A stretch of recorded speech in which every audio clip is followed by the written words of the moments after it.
Dan kali ini aku akan bahas sesuatu yang menarik nih. Pernah gak sih kalian tuh ketemu orang yang sebenarnya tuh lapar, tapi bukannya bilang aku lapar, malah bilang ke temennya, bukannya kamu tadi mau makan nasi padang ya? Tanpa sadar, dia lagi melemparkan perasaannya ke orang lain. Nah, ini contoh sederhana dari mekanisme proyeksi. Dalam dunia psikologi, ada alat tes yang dirancang khusus untuk memahami hal-hal kayak gitu. Namanya tes proyektif. Tes ini membantu kita mengenali bagaimana seseorang mengekspresikan pikiran, emosi, dan dorongan dalam dirinya lewat cara mereka merespon suatu rangsangan atau situasi nih. Jadi, yang diamati bukan cuma apa yang seseorang katakan, tapi juga bagaimana mereka menanggapinya. Tes proyektif sering digunakan untuk menggali dinamika kepribadian yang gak selalu disadari individu itu sendiri. Nah, dari berbagai jenis tes proyektif yang ada, 2 diantaranya cukup sering digunakan nih, yaitu EPPS dan SSCT. Yuk kita bahas. Sekarang kita masuk ke pembahasan EPPS atau Edward Personal Preference Schedule. EPPS ini adalah salah satu alat tes yang digunakan untuk mengukur kepribadian individu yang tergolong normal. Artinya bukan untuk orang dengan gangguan psikologis nih. Tes ini dikembangkan oleh Alan L. Edwards dari University of Washington pada tahun 1950-an dan direvisi pada tahun 1959. Tujuan dari tes ini untuk membantu proses konseling, penelitian, maupun seleksi kerja dengan cara melihat kebutuhan dan dorongan kepribadian seseorang secara cepat dan sederhana. Dasar teorinya diambil dari konsep manifest need yang dikemukakan oleh Henry Murray melalui teorinya yang disebut personology.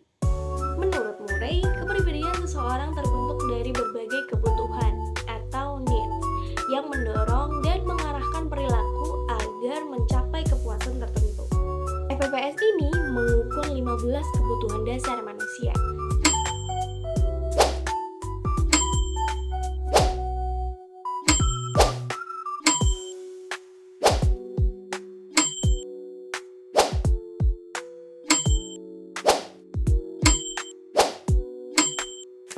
Wah, banyak juga ya aspek kepribadian yang tercakup di tes EPPS ini. Tunggu dulu, masih ada satu tes lagi yang gak kalah menarik. Sekarang kita lanjut ke tes proyektif berikutnya, yaitu SSCT atau Success Sentence Completion Test. SSCT ini merupakan salah satu teknik proyektif yang digunakan untuk menggali dinamika kepribadian seseorang, terutama bagaimana individu menyesuaikan diri dalam berbagai situasi kehidupan. Tes ini disusun oleh Joseph M. Sachs, Sidney Levy, dan beberapa psikolog lainnya dari New York Veterans Administration Mental Hygiene Service. Bentuk tesnya sederhana, terdiri dari kalimat-kalimat yang belum lengkap, dan tugas peserta tes adalah melengkapi kalimat-kalimat tersebut agar menjadi lebih utuh. Nah, dari cara seseorang melengkapi kalimat itulah kita bisa menangkap isi pikirannya, perasaannya, bahkan konflik batin atau harapannya yang mungkin gak disadari secara langsung. SSCT biasanya digunakan untuk orang dewasa nih, dan bertujuan untuk mengetahui penyesuaian diri atau adjustment serta struktur kepribadian seseorang. Aspek kepribadian yang ada di dalam tes SSCT itu, yang pertama ada aspek keluarga yang menggambarkan sikap terhadap ayah, ibu, dan hubungan dalam keluarga. Yang kedua, seksualitas yang berkaitan dengan sikap terhadap lawan jenis dan hubungan heteroseksual. Yang ketiga, hubungan interpersonal atau yang menggambarkan cara individu berhubungan dengan teman, atasan, bawahan, atau rekan kerja.